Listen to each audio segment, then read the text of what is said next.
สุขสบายดีสุขีเจริญพรออกตนญาติโยมพ่อแม่พี่น้องที่กำลังรับเบิ่งรับชม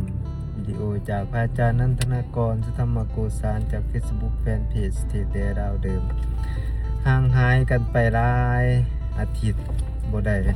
ทักทายสบายดีเนื่องในโอกาสมื้อนี้เป็นฤกษ์งามยามดีวาระทิถีขึ้นปีใหม่หรือว่าเปลี่ยนคริสตศักราชผ่านมาหลายชั่วโมงแล้วเนาะเพราะว่ามื้อนี้เป็นมื้อวันที่1เดือนมังกรหรือว่าวันที่1มกราคม2026หรือว่าพศ2569ก็ขออวยชัยให้พรแก่ญาติโยม FC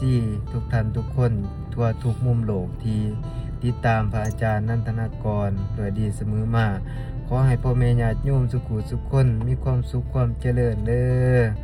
ถึงที่อยู่ไกลแสนไกลก็ยังฝากความอวยชัยให้พรความหักแพงความคิดฮอดคิดถึงมีจิตใจแสนศรัทธาต่อพระอาจารย์ก็ขอขอบคุญขอบคุณอย่างสุดซึ้ง1ปีผ่านมาแนวใดหากทำให้ญาติโยมบ่สำบายกายบ่สำบายใจ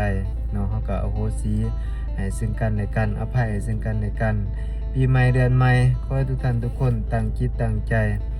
รับเอาแต่สิ่งที่เป็นมงคลรับเอาแต่สิ่งที่ดีเลิศประเสริฐให้กับชีวิตทุกท่านทุกคนพบแต่ความสุขความสมหวังความเจริญความรุ่งเรืองความมั่งมีสีสุขบ่เจ็บบ่จนทุกท่านทุกคนที่ดำเนินชีวิตด้วยศีลด้วยธรรมก็ขอให้ศีลธรรมคุ้มครอง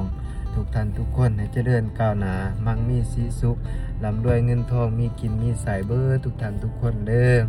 เนื่องในโอกาสขึ้นปีใหม่อาจารย์ก็บ่มีหยังสิมอบเป็นของขวัญพิเศษมีแต่คำอวยชัยให้พรจากจิตจากใจแต่คำอวยชัยให้พรจากน้ำใจใสบริสุทธิ์ของพระอาจารย์ทรงให้กับญาติโยมทุกท่านทุกคนได้รับพรแก้วพรทิพย์นอนรับให้ได้เงินพันนอนฝันให้ได้เงินหมื่นนอนตื่นมาขอให้ได้เงินแสนแบนมือมาขอให้ได้แก้วมณีโสดโทษขยามาผ่านม่านขยามาเบียดคุณพระศรีรัตนตรัยปกปักรักษาคุ้มครองตนญาติโยมเบิดสุขุสุขคนให้มีแต่ความปลอดภัยความโศกดีความมีโศกความมีไส้คิดอันใดวางอันใดที่เป็นไปด้วยสอบประกอบด้วยคุณธรรมขอให้ทุกท่านทุกคนได้สำเร็จในปีคศ2026หรือว่าพศ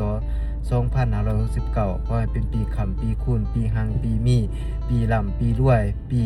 ได้รับมากผลสำเร็จทุกสิ่งทุกประการให้ความฝันทุกท่า